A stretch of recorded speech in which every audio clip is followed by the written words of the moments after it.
నమస్కారం, వార్తలకు స్వాగతం. ముందుగా ముఖ్యాంశాలు. ఎన్నికల సందర్భంగా CM Revanth Reddy road show, ఇరు పార్టీలపై fire. YCP leader Posani Krishnamurali press meet, TDP నేతలపై ఫైర్. ఎన్నికల సందర్భంగా ఆర్మూర్లో CM Revanth Reddy road show నిర్వహించారు. ఈ సందర్భంగా ఆయన మాట్లాడారు. గ్రామాలకు గ్రామాలే తరలి వచ్చి ఎక్కడికక్కడ సాదరంగా ఆహ్వానించి స్వాగతం పలుకుతుంటే నేను ఆర్మూరు గడ్డ మీద కాలు పెట్టేటప్పటికి సాయంత్రం 5 అయ్యింది. అయినా ఆర్మూరు బిడ్డలు, ఆర్మూరు రైతాంగం, ఆర్మూరు యువకులు మిట్ట మధ్యాహ్నం అన్నం తినకుండా సాయంత్రం అయినా మీరందరూ ఎదురు చూసి ఆనాడు నాకు స్వాగతం పలికి నాకొక ధైర్యాన్ని ఇచ్చి కాంగ్రెస్ పార్టీకి సోనియా గాంధీ గారికి ఒక నమ్మకాన్ని ఇవ్వడంతో శ్రీమతి సోనియా గాంధీ గారు నన్ను కాంగ్రెస్ పార్టీ అధ్యక్షుడిగా నియమించడం జరిగింది. వాస్తవంగా కాంగ్రెస్ పార్టీ అధ్యక్షుడిగా అవకాశం రావడానికి ఆనాడు ఆర్మూర్లో ఈ రైతాంగం చేసిన దీక్ష, ఆనాడు మీరు అండగా నిలబడ్డారు కాబట్టి ఈనాడు పిసిసి అధ్యక్షుడినై రాష్ట్రం నలుమూలలో తిరిగి తండాలలో, గూడాలలో, మారుమూల పల్లెల్లో ప్రతి పేదవాడి తలుపు తట్టి ప్రతి పేదవాడి గుండెకు చేరుకొని ప్రజల్ని సమన్వయం చేసి 4 కోట్ల ప్రజల్ని కాంగ్రెస్ పార్టీ వెంట నడిపించినందుకు ఈనాడు ప్రజలు ఆశీర్వదించి 65 సీట్లు గెలిపించి తెలంగాణ రాష్ట్రానికి ముఖ్యమంత్రిగా చేసి మళ్ళీ ఈరోజు ఆర్మూర్ అంబేద్కర్ చౌరస్తాలో తెలంగాణ రాష్ట్ర ముఖ్యమంత్రిగా మీ ముందల నిలబడి నేను ఈరోజు మాట్లాడుతున్న మిత్రులారా, ఈరోజు నేను ఈ స్థాయికి చేరడానికి ఆనాడు ఆర్మూరు రైతాంగం అండగా నిలబడడమే ఈరోజు ఎంతో ఉపయోగపడ్డది అని చెప్పి నేను మీ ముందు చెప్పదలుచుకున్నా. మిత్రులారా, ఈరోజు మీరు ఆలోచన చేయండి. 2014లో 100 రోజుల్లో చక్కెర కర్మాగారం తెరుస్తా అని మాట ఇచ్చి చంద్రశేఖరరావు కుమార్తె కల్వకుంట్ల కవిత ఎన్నికల బరిలో దిగింది. ఆ ఎన్నికల్లో 100 రోజులు కాదు కదా, 10 ఏళ్లైనా చక్కెర కర్మాగారం తెరవకపోవడంతో ఆనాడు అండగా నిలబడి నిజామాబాద్ నియోజకవర్గం నుంచి పార్లమెంటుకు పంపించిన మీరు ఈ ప్రాంత రైతాంగం వాళ్ళని నమ్మించి మోసం చేసినందుకు, ఈ నిజామాబాద్ ప్రాంత రైతులను నట్టేట ముంచినందుకు అందరూ ఏకతాటిపైకి వచ్చి దాదాపుగా 2019లో 100 మంది నామినేషన్ లేచి మీ ప్రతాపాన్ని చూపించి ఆనాడు మీ రైతాంగంతోని పెట్టుకుంటే, మీకు మాట ఇచ్చి మోసం చేస్తే తప్పకుండా బండకేసి కొడతామని ఆర్మూరు ఈ ప్రాంత రైతులు నిరూపించారు. అదేవిధంగా 2019లో ఒక గుండాయన మీకు బాండ్ పేపర్ రాసిచ్చిండు. 5 రోజుల్లో అధికారంలోకి వచ్చిన వెంటనే ఎంపీగా గెలిచిన 5 దినాలల్లో నిజామాబాద్ పసుపు రైతాంగానికి నిజామాబాద్కు పసుపు బోర్డు తెస్తా అని బాండ్ పేపర్ రాసి ఇవ్వడమే కాదు, రాజ్నాథ్ సింగ్ నాడు వీడికి పిలిపించి మీకు అందరికి మాట ఇప్పించండు. రామ్ మాధవ్ గారిని ఈ ప్రాంతానికి ఆహ్వానించి రామ్ మాధవ్ గారి చేత కూడా మీకు మాట ఇచ్చిండ్రు. మీరు అనుకున్నాడు మావాడే మా బిడ్డనే పసుపు బోర్డు ఇప్పిస్తా అంటున్నాడు కదా, పసుపు రైతాంగాన్ని ఆదుకుంటా అంటున్నాడు కదా, అందుకే కవితను బండకేసి కొట్టి ఈ గుండును పార్లమెంటుకు మీరు పంపించింది.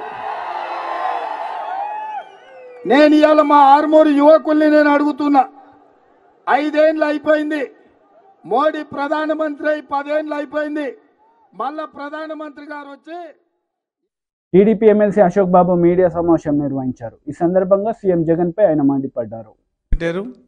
రేపు ప్రభుత్వం రాగానే మెగా డిఎస్సి పెడతాం. టీచర్లు లేకుండా, టీచర్లకు ట్రైనింగ్ లేకుండా ఇంగ్లీష్ మీడియం ఎట్లా రన్ అవుద్ది? వాళ్ళని లిక్కర్ షాపుల దగ్గర బాత్రూమ్ ఫోటోలు తీయమని చెప్పి వాళ్ళని అవమానించి వాళ్ళ గౌరవాన్ని గంగలో కలిపి వాళ్ళని సెకండ్ గ్రేడ్ సిటిజన్స్గా ట్రీట్ చేస్తున్న నువ్వు విద్యా విధానం గురించి మాట్లాడతావు. కాబట్టి ఈ రాష్ట్రంలో విద్య నాశనమైనంతగా భారతదేశంలో ఏ రాష్ట్రం కూడా విద్యా వ్యవస్థ నాశనం కాలేదు. దాని కారణం జగన్మోహన్ రెడ్డి మూర్ఖత్వం. అతను నేషనల్ ఎడ్యుకేషన్ పాలసీ తీసుకురావడం వల్ల ఆ స్కూళ్ళన్నీ కూడా మెర్జ్ అయిపోయి అంగన్వాడీలని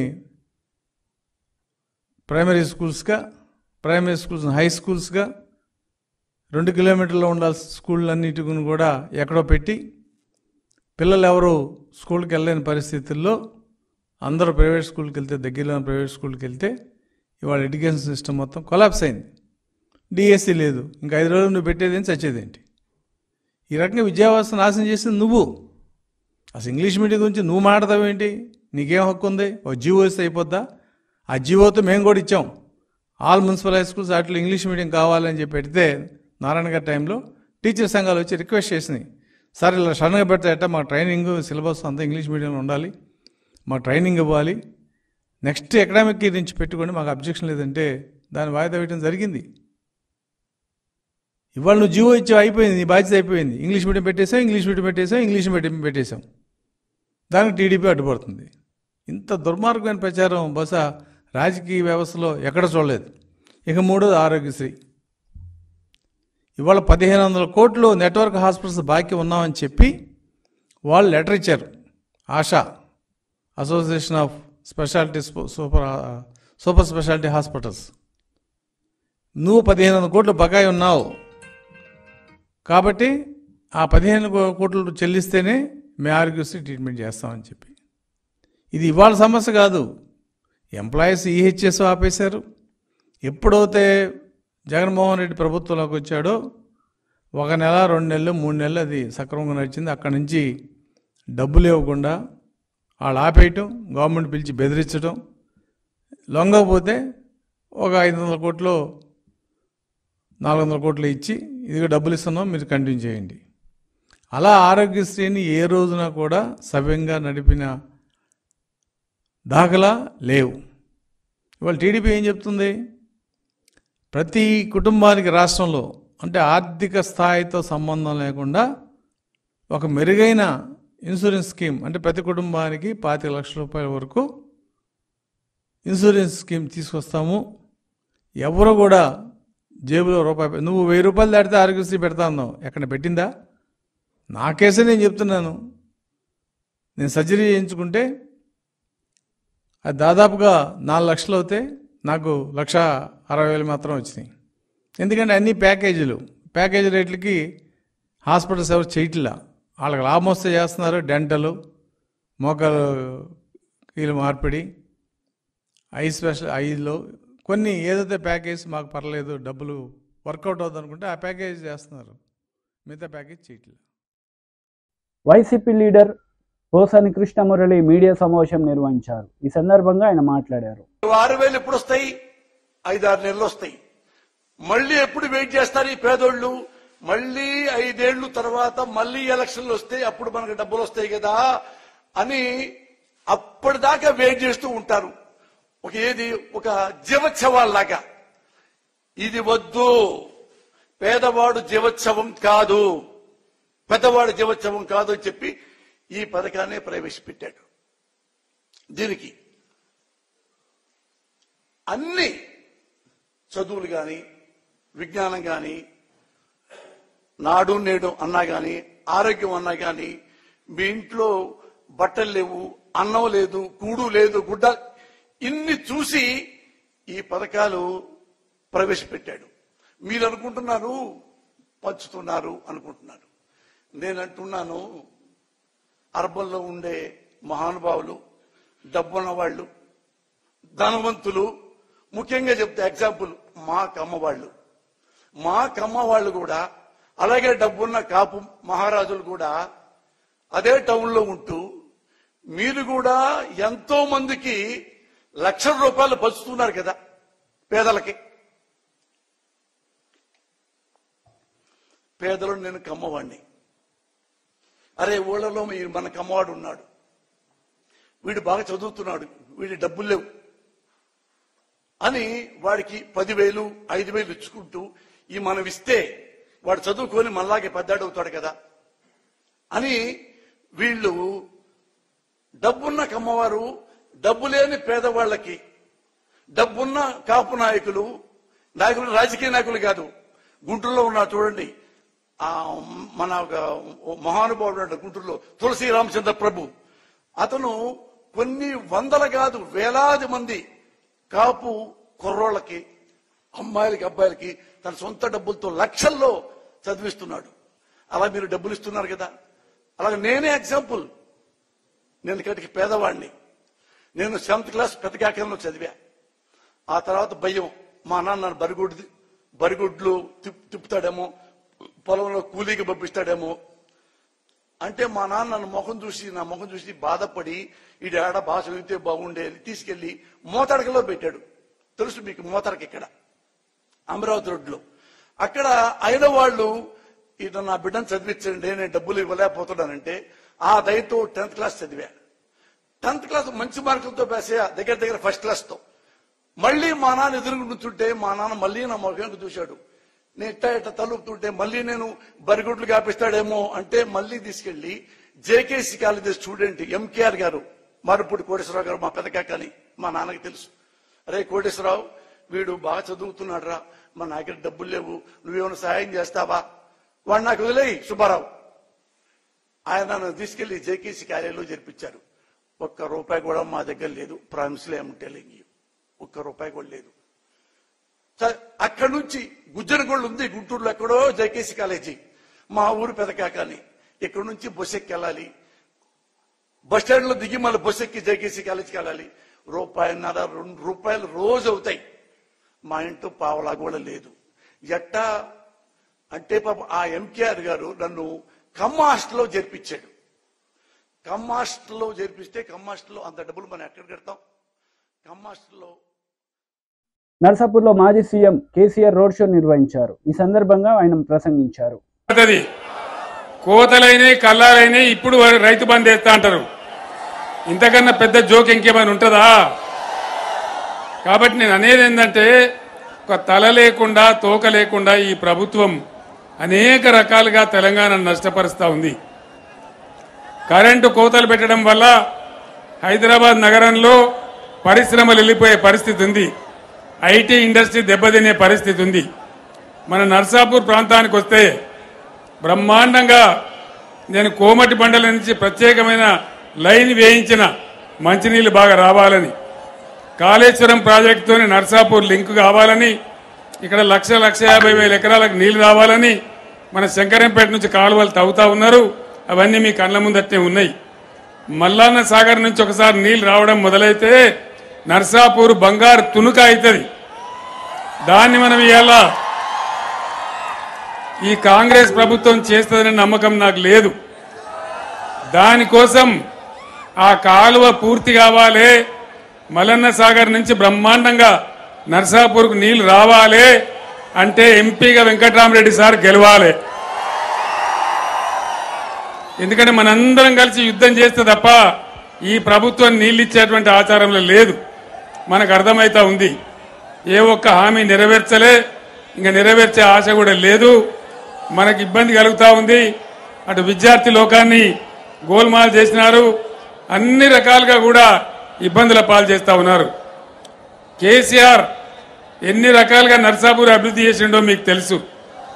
మున్సిపాలిటీకి నేను 25 కోట్ల రూపాయలు ఇచ్చిన, వాటిని కూడా వాపసు తీసుకొని పోతా ఉన్నారు. గ్రామాల డెవలప్మెంట్ కోసం కూడా డబ్బులు ఇచ్చినాం, వాటిని కూడా వాపసు తీసుకొని పోతా ఉన్నారు. ఏ రకంగా కూడా క్యాన్సిల్ చేయడమే తప్ప ఏ విధంగా మనకు ఖచ్చితంగా వాళ్ళు ఇచ్చేటువంటి పరిస్థితి లేదు. మన కొల్చారం మండలంలో మల్లినాథ సూరి పేరు మీద మనం యూనివర్సిటీ పెడదామనుకున్నాం, దాన్ని కూడా చేసే పరిస్థితులలో ఈ కాంగ్రెస్ ప్రభుత్వం లేదు. అదేవిధంగా బీఆర్ఎస్ గవర్నమెంట్ ఉన్నప్పుడు హల్దీ వాగు మీద, మంజీర నది మీద ఎన్ని చెక్ డ్యాములు నేను కట్టించినో మీకు తెలుసు. 10 చెక్ డ్యాములు కట్టినాం, దాంతో పంటలు బ్రహ్మాండంగా పండించుకున్నాం. దాన్నంతా కూడా ఇలా దెబ్బతీసేటువంటి పరిస్థితి వస్తూ ఉంది. అంటే తాగునీళ్లు రావు, సాగునీళ్లు రావు, కరెంటు రాదు, పేదల సంక్షేమం లేదు. ముసలోళ్లకు 2000 రూపాయలు మనం పెన్షన్ ఇచ్చినాం, వీళ్ళు 4000 ఇస్తామన్నారు. వచ్చినాయా 4000 రూపాయలు? వచ్చే నమ్మకం ఉన్నదా? అంటే ఈ విధంగా ఏ ఒక్క హామీ నెరవేర్చలే. ప్రతిదానికి ఏదో కొండి పెట్టడం, తొండి పెట్టడం, అబద్ధాలు చెప్పడం. పైగా వాళ్ళ నాయకుడు రాహుల్ గాంధీ వచ్చి మన నిర్మల్లో మాట్లాడుకుంటూ గవర్నమెంట్ ఆల్రెడీ 2500 రూపాయలు ఇస్తా ఉన్నదని చెప్పినారు. మహిళలకు, ప్రతి ఇంట్లో మహిళలకు 2500 ఇస్తామన్నారు. వచ్చిందా? ఒక్కలకు కూడా రాలేదా? నర్సాపూర్ కాడ వచ్చిందట కదా, తెత్తానే మదన్ రెడ్డి కాంగ్రెస్ లో వచ్చిందట కదా, తేలేదా మదన్ రెడ్డి? నిజమా? మరి ఎందుకు పోయిండా మదన్ రెడ్డి?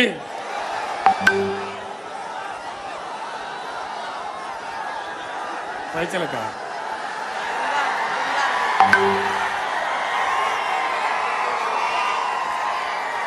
మీ అందరికి కూడా నా చరిత్ర, మదన్ రెడ్డి చరిత్ర తెలుసు. అప్పుడు తెలుగుదేశంలో ఉన్నప్పుడు ఎమ్మెల్యే ప్రయత్నం చేస్తామంటే ఓడిపోయిండు. 2 సార్లు ఎమ్మెల్యే చేసింది కేసీఆర్ కదా. మరి 70 ఏళ్ల వయసులో ముసల్తనానికి కుసుమగుడాలన్నట్టు ఎవరిని ఉద్ధరిద్దామని పోయినట్టు మదన్ రెడ్డి ఏం చేద్దామని పోయినట్టు? ఈ ధర్మమేనా? మనందరినీ ఇడిచిపెట్టిపోయిన మదన్ రెడ్డికి మీరే బుద్ధి చెప్పాలని చెప్పి నేను కోరుతా ఉన్నా. అసెంబ్లీ ఎలక్షన్ల కంటే కూడా పెద్ద మెజారిటీ ఇచ్చి వెంకట్రామరెడ్డిని గెలిపియాలని చెప్పి నేను కోరుతా ఉన్నా. ఈ కాలువ పని చాలా ముఖ్యం మనకు. మల్లన్న సాగర్ నుంచి వచ్చే కాలువ అది మన బతుకుదెరువు. నాకు మనం నర్సాపూర్ మీద ఉండే ప్రేమతోని సునీత గారు గెలిచిన కాడి నుంచి దాని స్పీడ్ పెంచి నీళ్లు తెచ్చే ప్రయత్నాలు చేస్తా ఉన్నాం. ఈ కాంగ్రెస్ మెడలు వంచి నీళ్లు తేవాలంటే ఖచ్చితంగా పార్లమెంట్ ఎన్నికల్లో వెంకట్రామరెడ్డి గారిని గెలిపించాలి. ఆయనతో పాటు మనందరం కూడా యుద్ధం చేయడానికి సిద్ధంగా ఉండాలి. కాంగ్రెస్ మెడలు వంచైనా సరే ఈ కాలువ పని పూర్తి చేసుకోవాలి. మన పొలాలు గోదావరి నదీ జలాలతోని నర్సాపూర్ పొలాలన్నీ పారాలే. అదే కేసీఆర్ కళ అని చెప్పి నేను మాట్లాడుతా ఉన్నా. ఇక ఇంకో పార్టీ నరేంద్ర మోడీ. ఏమన్నా పైసా లాభమైందా నరేంద్ర మోడీతోని? 150 స్లోగన్లు చెప్పిన 150 సబ్కా సాత్ సబ్కా వికాస్. టీడీపీ పోలిట్ బ్యూరో సభ్యులు వర్ల రామయ్య మీడియా సమావేశం నిర్వహించారు. ఈ సందర్భంగా పలు అంశాలపై ఆయన మాట్లాడారు. బయట ఈ పోలీస్ పోస్టల్ బ్యాలెట్ గురించి ఆయన చెప్పాలి సమాధానం. అందుకే కొత్తగా వచ్చిన డీజీ గారిని కూడా మేము కోరుతూ ఉన్నాము, అయ్యా మీరు కూడా అర్థం చేసుకోండి. చాలామంది విధి నిర్వహణలో బయట రాష్ట్రాల్లో ఉన్నారు, మన రాష్ట్రానికి చెందిన పోలీసు అధికారులు, సిబ్బంది. వాళ్ళందరినీ కూడా ఎన్నికలకి పిలిపించండి. 13వ తారీఖున ఓటేస్తారు, మళ్ళీ 14న కావాలంటే వెళ్తారు. మహారాష్ట్రలో 20వ తారీఖు వరకు మహారాష్ట్రలో లేదు పోలింగ్. మీ నోడల్ ఆఫీసర్ మీరు కూడా దీని మీద స్పందించి అవసరమైతే nodal officer let him go to election commission. Me police nodal officer has to go to Delhi. Delhi వెళ్ళి కూర్చొని వాళ్ళకి ఆర్డర్స్ ఇప్పించాలా, వాళ్ళకు ఒక మూమెంట్ ఆర్డర్ ఇవ్వాలి. మహారాష్ట్ర నుంచి వెళ్ళండి ఆంధ్రప్రదేశ్కి, మీ ప్రాంతాలకు వెళ్ళండి, ఓటు వినియోగించుకోండి, మరలా తిరిగి రండి. ఒకవేళ అది క్లిష్ట పరిస్థితులు అయినట్లయితే మీరు పోస్టల్ బ్యాలెట్ వినియోగించే అవకాశాన్ని వాళ్ళకు కల్పించండి అని చెప్పి కూడా డీజీ గారిని కోరుతున్నాం. పోలీస్ నోడల్ ఆఫీసర్ ఎవరో వారిని కూడా మేము కోరుతున్నాం. ఏ ఒక్క పోలీస్ అధికారి కూడా, పోలీసు సిబ్బంది కూడా ఓటు వేయకుండా ఉండే పరిస్థితులు ఉండటానికి వీలేదు. ప్రతి పోలీస్ అధికారికి, ప్రతి పోలీస్ సిబ్బందికి కూడా ఓటు వినియోగించే హక్కు కల్పించండి. ఆ హక్కుని కాలరాయటానికి వీలేదని చెప్పి కూడా తెలియజేస్తూ మేము సెంట్రల్ ఎలక్షన్ కమిషన్ కూడా కోరుతున్నాం, వెంటనే స్పందించండి. టైం కూడా లేదు, వాళ్ళు మహారాష్ట్ర నుంచి రావాలి, వాళ్ళందరినీ పిలిపించి వారి వారి బెటాలియన్స్కి వెళ్ళి అక్కడ ఓటు హక్కు వినియోగించుకునే అవకాశాన్ని కల్పించమని చెప్పి కూడా మేము కోరుతున్నాం. ఇక్కడ ఇంకా రాష్ట్రంలో హోంగార్డ్స్ దాదాపు 25,000 మంది పైచీలకు హోంగార్డ్స్ ఉన్నారు. ఈ జగన్మోహన్ రెడ్డి గారు 5 ఏళ్ల కాలంలో వాళ్ళ పరిస్థితి చాలా దయనీయంగా ఉంది. హోంగార్డ్స్ పరిస్థితి వాళ్ళకు రావాల్సిన జీతం కావచ్చు, జీత భత్యాలు సరిగా ఇవ్వటంలో జగన్మోహన్ రెడ్డి ప్రభుత్వం ఘోరంగా విఫలమైంది. చాలా ఈతి బాధలతో ఇబ్బందులు పడుతున్నారు హోంగార్డ్స్ అంతా కూడా. వాళ్ళ బాధలు తెలిసిన వాడిగా ఈరోజు తెలుగుదేశం పార్టీలో జాతీయ ప్రధాన కార్యదర్శిగా, పొలిట్ బ్యూరోలో ఒక మెంబర్గా నేను వరలరామయ్య గారు నేను చెబుతున్నా, హోంగార్డ్స్ సోదరులరా, తెలుగుదేశం పార్టీ అధికారంలోకి వస్తుంది, తప్పకుండా మీ జీవన ప్రమాణాలని మెరుగైన రీతిలో మెరుగుపరుస్తుందని చెప్పి కూడా నేను మా చంద్రబాబు నాయుడు గారి తరఫున మీకు హామీ ఇస్తున్నాను. నేను మీరేమీ అధైర్యపడొద్దు, తెలుగుదేశం పార్టీ అధికారంలోకి వస్తుంది, తప్పకుండా మీ జీవన ప్రమాణాలు పెంచుతుందని చెప్పి కూడా నేను మీ అందరికీ హామీ ఇస్తున్నా. మీ వాడిగా, మీ ఇబ్బందులు తెలిసిన వాడిగా నేను తెలియచేస్తున్నా. అంతేకాదు, మీకు రావాల్సిన బకాయిలన్నీ కూడా అధికారంలోకి వచ్చిన వెంటనే మా అధ్యక్షులు చంద్రబాబు ఆయన కూడా పోలీసు వ్యవస్థ అన్న, మీ హోంగార్డ్స్ అన్న కూడా చాలా ఆయన మీ పట్ల చాలా సానుకూలంగా ఉంటారు. అందుకని మీ అందరికి విజ్ఞప్తి చేస్తున్నా, మేము డోంట్ బి డిజార్టెన్, మీరేమీ అభద్రతా భావానికి లోనవద్దు. మీరు తప్పకుండా కూటమి అధికారంలోకి వస్తుంది, చంద్రబాబు నాయుడు గారు ముఖ్యమంత్రి అవుతారు, మీకు రావాల్సిన పాత బకాయిలన్నీ కూడా వెంటనే చెల్లించి ఏర్పాటు చేస్తాం. మీ ఫ్యామిలీస్కి కూడా కావలసిన ఈ హెల్త్ ఇన్సూరెన్సెస్ కానీ, మీకు వ్యక్తిగతంగా హెల్త్ ఇన్సూరెన్స్ కానీ ఇవన్నీ కూడా చంద్రబాబు నాయుడు గారికి తెలియజేసి ముఖ్యమంత్రిగా ఆయన మీ పట్ల సానుకూలంగా వ్యవహరించేటట్లుగా చూస్తామని చెప్పి కూడా మీ వాడిగా నేను మీ అందరికీ హామీ ఇస్తున్నాను. మహిళా కమిషన్ మాజీ చైర్పర్సన్ వాసిరెడ్డి పద్మ మీడియా సమావేశం నిర్వహించారు. ఈ సందర్భంగా పలు అంశాలపై ఆమె మాట్లాడారు. అటాక్లకి ఒక ఉసిగొలుపుతున్నారు. పైన అధిష్టానం సంకేతం లేకుండా, చంద్రబాబు గారి సంకేతం లేకుండా ఈ రోజున హోమ్ మినిస్టర్ మీద, దళిత మహిళ మీద దాడులకు పాల్పడేటటువంటి ధైర్యం తెలుగుదేశం పార్టీ నాయకులు చేస్తారా? ఇది డైరెక్ట్ గా చంద్రబాబు ప్రోద్బలంతో జరుగుతున్నటువంటి దాడులు అనడానికి ఎటువంటి సందేహం ఇవాళ మాకు కలగడం లేదు. గతంలో కేంద్ర హోమ్ మినిస్టర్ అమిత్ షా మీద తిరుపతిలో రాళ్లేయించినటువంటి గనులు ఈ తెలుగుదేశం పార్టీ వాళ్ళు. అంటే మీకు కేంద్ర హోమ్ మినిస్టర్ అంటే లెక్కలేదు, రాష్ట్ర హోమ్ మినిస్టర్ అంటే లెక్కలేదు, మహిళలంటే లెక్కలేదు, దళితులంటే లెక్కలేదు. ఇష్టానుసారంగా మీరు దాడులకి రాళ్లతోటి కర్రలతోటి దాడులకి పాల్పడతారు. మీరు ఈ రోజు జగన్మోహన్ రెడ్డి గారి ప్రభుత్వము అరాచకాలని చెప్పి మాట్లాడతారు. చంద్రబాబు అరాచకాల గురించి మాట్లాడేటటువంటి అర్హత మీకుందా? ఇవాళ ఎవరు ప్రతిపక్షంలో ఉండి కూడా కవ్వింపు చర్యలకి, దాడులకి పాల్పడుతుంటే సంయమనం పాటిస్తూ అధికారంలో ఉన్నా కూడా, గత 5 ఏళ్లుగా కూడా సంయమనం పాటిస్తూ ఈ రోజున పరిపాలన జరగాలి, పేద ప్రజలకు మంచి జరగాలి, మహిళలకు మేలు జరగాలి తప్ప వాళ్ళు కవ్వించినా సరే దాడులకి కానీ లేకపోతే మరొక దానికి కానీ పాల్పడొద్దు అనేటటువంటి కంట్రోల్ చేసింది జగన్మోహన్ రెడ్డి గారు. ఈ రోజున ఎన్నికల సమయంలో కూడా కనీసం ప్రజలేమనుకుంటారు, మహిళలేమనుకుంటారు, దళితులేమనుకుంటారు అనేటటువంటి ఒక సంకోచం కూడా లేకుండా మీరు దాడులకు పాల్పడుతున్నారంటే ఎలాగైనా సరే కొట్టైనా, తిట్టైనా, అవసరమైతే చంపైనా అధికారంలోకి రావాలి అనేటటువంటి స్టాండ్ తీసుకున్నారా చంద్రబాబు గారు అనే అనుమానం కలుగుతా ఉంది. ఎందుకంటే అసలు నిన్న జరిగినటువంటి దాడి హోమ్ మినిస్టర్ ఇంటిపైన ఆవిడ ప్రచారంలో ఉన్నారు, ఎటువంటి కవ్వింపు చర్యలు లేవు, కనీసం ఎదురెదురు పడినటువంటి సంఘటన కూడా లేదు. ప్రచారంలో ఉన్నటువంటి కార్యకర్తల మీద దాడులు చేసుకుంటూ ఆఫీసులో లోపల ఇంట్లో హోమ్ మినిస్టర్ ఉంది, ఆవిడ్ని కొట్టాలి అనేటటువంటి దాంతో మీరు తలుపులు పాలగొట్టి కర్రలతోటి దాడి చేసేటటువంటి ప్రయత్నం చేశారంటే ఇదెంత దుర్మార్గమైనటువంటి విషయం. అంటే ఎలక్షన్ కమిషన్ ని మేము ఏదైనా ప్రభావితం చేయగలం, ఇవాళ కేంద్రంతో బీజేపీతో మేము జతకట్టాం కాబట్టి మీరు ఏం చేసినా చెల్లుతుందనేటటువంటి ఒక పరిస్థితిలో మీరేమన్నా ఉన్నారా? ఇవాళ ఎన్నికల కమిషన్ మీద ఒత్తిడి తీసుకొస్తున్నారు. గతంలో ఎప్పుడూ లేనటువంటి విధంగా అమల్లో ఉన్నటువంటి పథకాలకి ఈసీ బ్రేక్లు వేస్తా ఉంది. కాబట్టి హోమ్ మినిస్టర్ పైన దాడులు చేసినా లేకపోతే మహిళల పైన దాడులు చేసినా కూడా ఎలక్షన్ కమిషన్ మమ్మల్ని ఏమీ అనదు, మమ్మల్ని కంట్రోల్ చేయదు అనేటటువంటి భరోసా ఏమైనా చంద్రబాబు గారికి లభించిందా? అందుకని ఇలాంటి దాడులకు తెగబడుతున్నారా అనేటటువంటిది ఈ రోజు అర్థం చేసుకోవాల్సినటువంటి అవసరం ఉంది. ఈ రోజు మహిళలకి సంబంధించినటువంటి విషయాల మీద 5 ఏళ్లుగా ఈ రాష్ట్రంలో ఆత్మగౌరవాన్ని గాని గౌరవాన్ని గాని పెంచేటటువంటి విధంగా మహిళా సాధికారిత అంటే ఏంటో చేసి చూపించి ఈ రోజు మహిళలకి అండగా నిలబడినటువంటిది ప్రభుత్వం. ప్రతి పథకము ఈ రోజు మహిళలను ఉద్దేశించి డీబీటీ ద్వారా డైరెక్ట్ గా నేరుగా మహిళ అకౌంట్ లోకి డబ్బందేలాగా చేశాం. అదేవిధంగా 30 లక్షల మంది మహిళలకి జగన్మోహన్ రెడ్డి గారు ఇళ్ల పట్టాలు ఇచ్చి వాళ్ళని ఇంటి యజమాని చేసి గౌరవించినటువంటి పరిస్థితి. కానీ ఇవాళ చంద్రబాబు ఏం మాట్లాడుతున్నాడు? చంద్రబాబు మహిళల్ని ఎంత కించపరుస్తూ మాట్లాడుతున్నాడు. వార్తలు ముగించే ముందు ముఖ్యాంశాలు మరోసారి.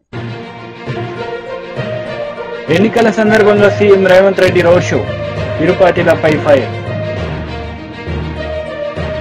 YCP leader Posani Krishnamurali press meet, TDP నేతలపై ఫైర్. ఈ వార్తలు ఇంతటితో సమాప్తం. తిరిగి ప్రసారమయ్యే వార్తల్లో మళ్ళీ కలుద్దాం. అంతవరకు సెలవు. నమస్తే.